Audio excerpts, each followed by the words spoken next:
Donald Trump donne 48 heures à l'Iran pour conclure un accord avant, je cite, de déchaîner les enfers sur eux. Un délai qui renvoie à son ultimatum fixé au 6 avril.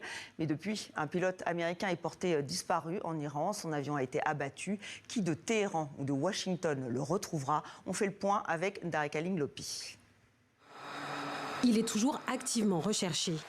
24 heures après avoir dû s'éjecter en plein vol au-dessus du territoire iranien, l'aviateur américain est introuvable. Ces débris, présentés comme ceux de l'avion de chasse F-15 abattu, sont largement diffusés par la chaîne d'État iranienne.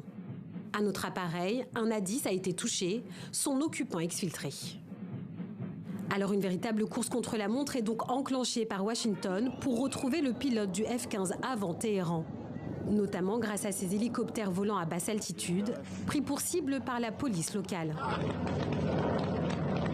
Car pour l'armée américaine, le temps presse, le régime iranien a envoyé des hommes pour le capturer. Le territoire est entièrement ratissé et la population appelée à participer à la traque. Chers habitants, si vous capturez un ou plusieurs pilotes ennemis et que vous les remettez vivants aux forces armées et aux forces de l'ordre, vous recevrez une récompense appropriée. Une rétribution qui pourrait être plus de 100 fois supérieure au revenu moyen iranien. La capture du soldat américain serait une prise de guerre inestimable pour l'Iran et le symbole d'une défaite tactique pour les États-Unis. Alors silence radio du côté de Washington. Ni Pete Hegseth, ministre de la Guerre, ni Donald Trump ne se sont exprimés.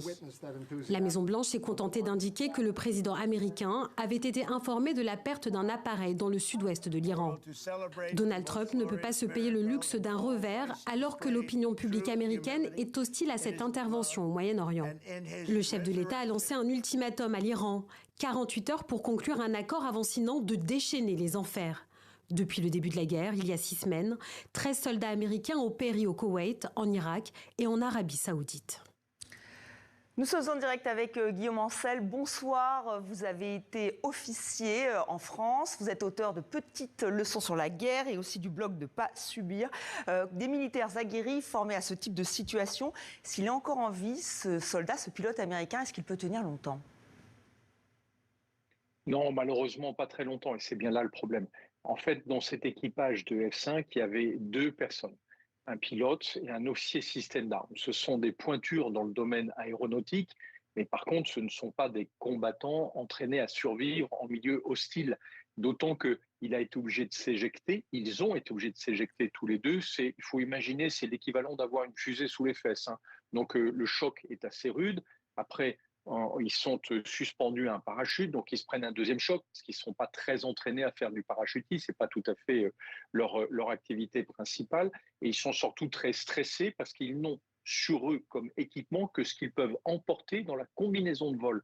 Donc il faut imaginer que cet homme ou cette femme a un pistolet automatique, un peu d'eau, un peu de nourriture lyophilisée, un GPS et une balise. C'est à peu près tout. Donc il n'y a pas de quoi soutenir un siège. Et il est forcément très stressé. Il a essayé de se planquer. On espère qu'il n'a pas été, meurtri, qu'il ne s'est pas blessé pendant cette phase d'éjection et puis d'atterrissage au sol. Et évidemment, maintenant, le point, c'est que tout le monde va essayer soit de le récupérer, soit de le capturer. Mais il y a bien Donc, des plus systèmes... le temps passe... Mais il y a bien des systèmes, Guillaume, pour le repérer, des balises. Les opérations de secours ont lieu en ce moment même. Elles sont menées par l'armée américaine. Oui, il y a une balise automatique qui se déclenche sur son siège. Et ça, les Américains ont tout de suite l'information de ça y est, il y a un pilote qui s'est éjecté. Et puis sur lui, il a une balise, mais qu'il n'active qu'à certains moments pour éviter d'être repéré par les Iraniens. Parce que le problème de ces balises, c'est qu'elles émettent. Et par conséquent, c'est un peu comme si vous aviez un gyrophare sur la tête. Donc, il va émettre qu'à des moments très particuliers. Il va peut-être d'ailleurs demander des indications, s'il le peut, par la radio, pour savoir où est-ce qu'il doit aller pour qu'une équipe des forces spéciales vienne l'extraire. Le problème, c'est que plus le temps passe, et maintenant ça fait plus de 24 heures, et plus les Iraniens vont saturer cette zone de soldats en armes pour essayer bien sûr de le capturer lui, mais surtout d'infliger des pertes importantes aux missions de récupération. Donc les risques liés à une opération de sauvetage augmentent d'heure en heure, un peu comme dans un incendie, où il faut faire très vite, sinon ça s'étend extrêmement rapidement. Et ça serait Donc maintenant, on arrive dans le timing très délicat pour l'opération de récupération. Et ce serait une prise très importante pour les Iraniens de faire prisonnier un pilote américain.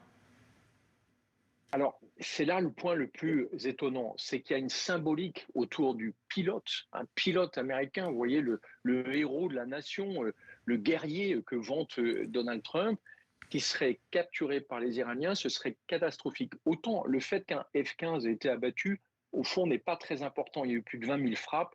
Le niveau des pertes de la coalition américano-israélienne reste plutôt faible. Mais le fait qu'un pilote puisse être capturé, ce serait terrible. On se souvient que Donald Trump a été élu sur la promesse de No American Boots on the Ground, pas de soldats américains sur des territoires hostiles. Or là, c'est un pilote américain qui est perdu en territoire hostile à ce stade. Merci Guillaume Ancel d'avoir accepté l'invitation de TV5 Monde. Et pour en savoir plus, je renvoie à votre blog Ne pas subir.